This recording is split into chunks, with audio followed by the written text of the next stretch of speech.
Kakkelberin muotoinen taskulamppu. Tortumuotoinen hiuspinna. Kiekuran muotoinen kännykkäkorva. Lasten ulosteaiheinen tietosanakirja.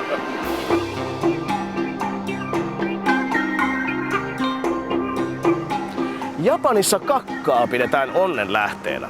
Tämä johtuu siitä, että japanin kielessä ulostetta tarkoittava sana unchi muistuttaa hieman hyvää tuuria tarkoittavaa sanaa. Siksi täällä törmääkin jatkuvasti mitä moninaisimpiin tortiljan muotoisiin onnenkaluihin ja muihin jäniksen papana käpäliin. Jopa taustalla pönöttävä suuryritys on asennuttanut katolleen jättiläismäisen kultaisen pökäleen. Adventures arvostaa tätä tapaa kovin. Miksi ihmeessä Kakkelberin pitäisi olla moinen tabu, kuten se on lännessä? Joka tapauksessa loppupeleissä jokainen meistä tuuttaa silloin tällöin pikkukärpät. Even doctors and lawyers do it.